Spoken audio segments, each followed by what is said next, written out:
Open concept layouts are challenging, but I'm going to give you a few different options that you can try.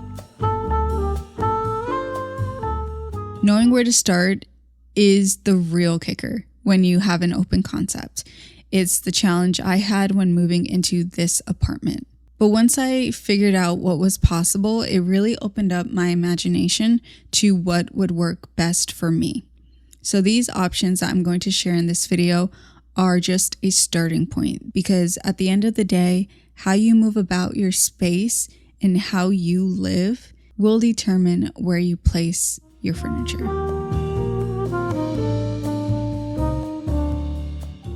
Option 1 is going to be based on where built-in lighting or outlets are. Any space is built with intention. So if a builder or architect, I don't even know which is in charge of this, but when they're building a space, they have built-in lighting where they intend people to be, where the action is. And for some reason, if you don't have any overhead lighting that was built into your space, then look at the outlets. The outlets are going to tell you the same story, where the action is supposed to take place. That is always a great starting point when you move into a space and you don't know where to start. Just look at where things were intended to be.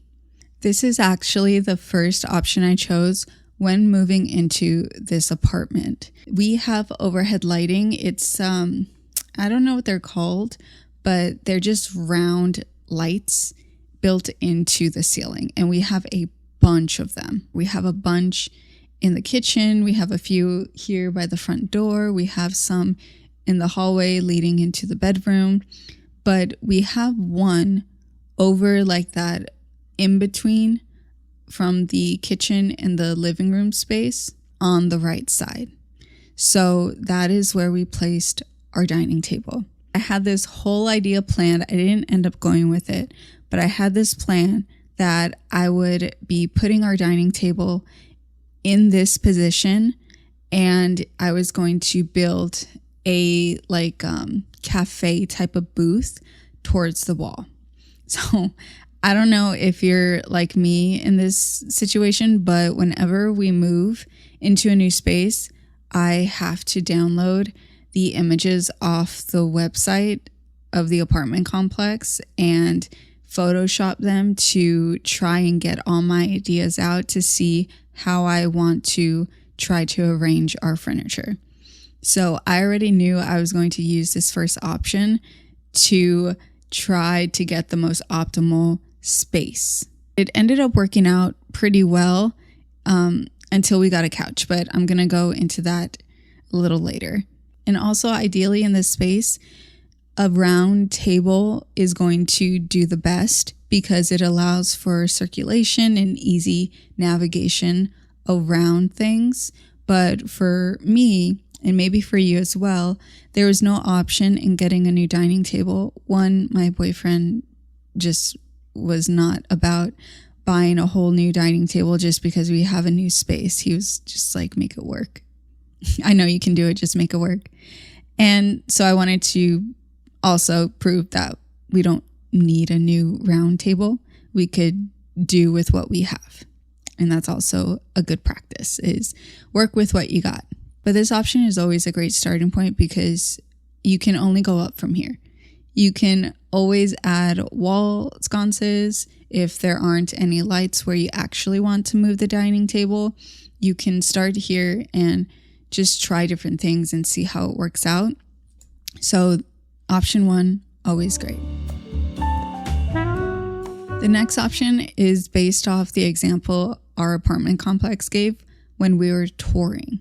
So this is a slight different layout to us because if you have a clear path from when you enter a space and you don't have to switch sides to get to everything else in your apartment, this could be a great option for you. And it's pretty easy. It's open concepts, but it's kind of guiding you better than the first option. And it's giving you a clear space for your dining table. So I think a small table like the one in this example, works well. And if you have a bigger dining table, I think it works just as fine.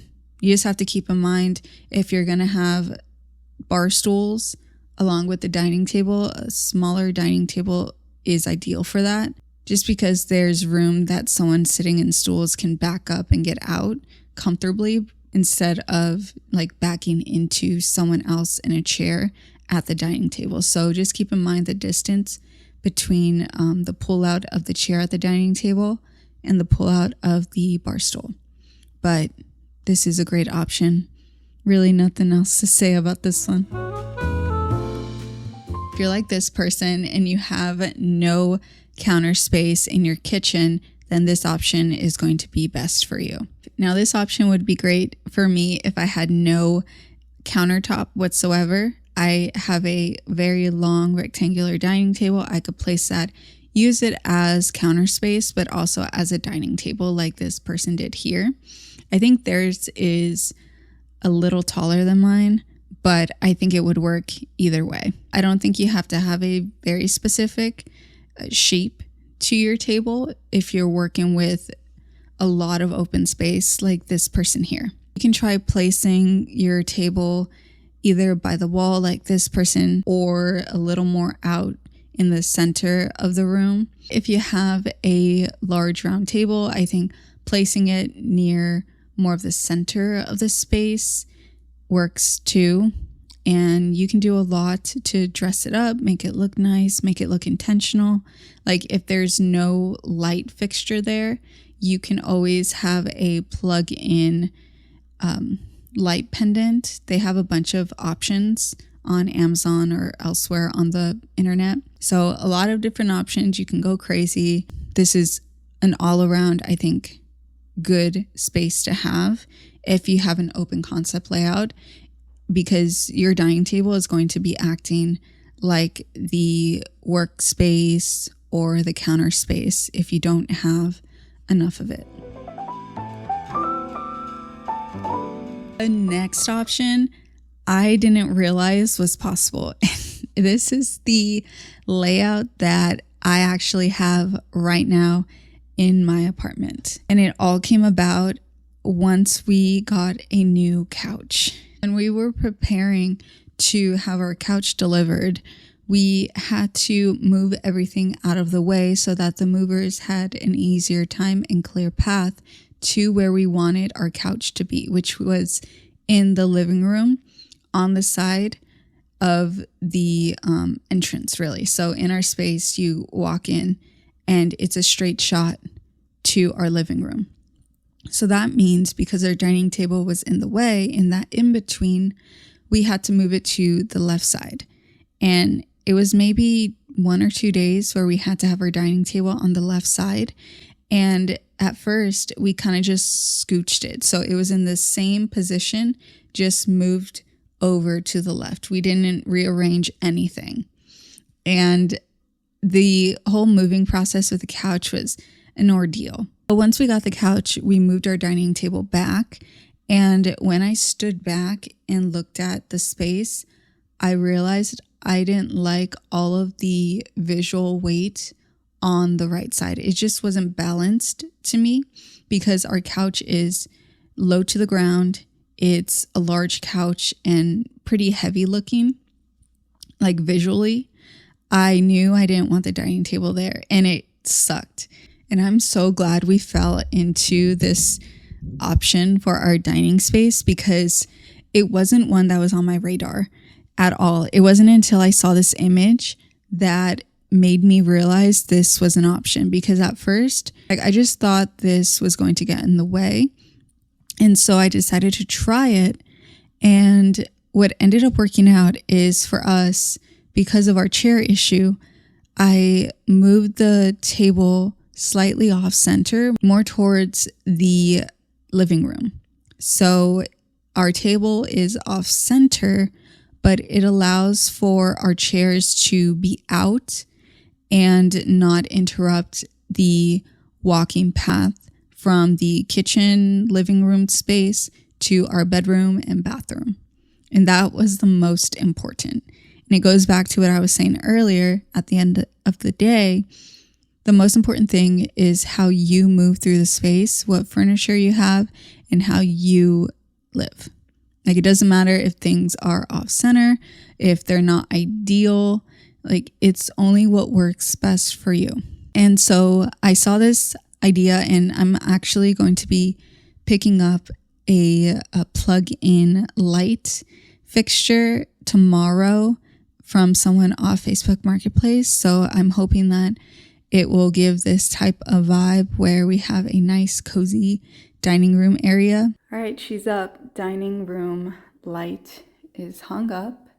I think this option works well if you have different spaces in different directions that you need to get to, and you kind of need to zigzag your sections, if you know what I mean. Yeah, it works great for us, and I love our new furniture layout, and now we're just adding to it.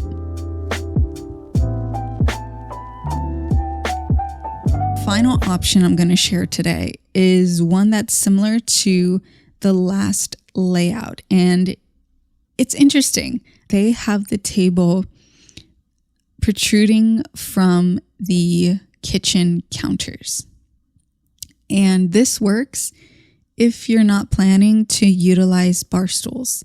I think this gives you great just use of space, and it also gives you like this little nook behind the table that you can utilize the wall for different things like art. If you want to display art, you can also use the wall for shelving to place bowls and other things you need when looking to host or just when looking to set up your table. I've also seen someone place like a cafe style booth in kind of the nook of the where the bar stools would be, and then have the table in the middle and then chairs on the outside. So I don't think that is usually ideal, but it works.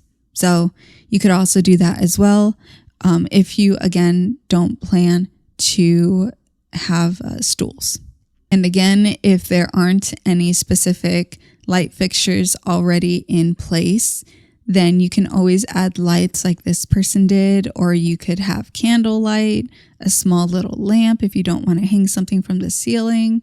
So there are just a bunch of ways that you can dress up these options if the first orientation option doesn't work for you and you want to try something different. Let me know if this was helpful, if you tried anything, or if you have any other ideas for people and what you found works best in your space.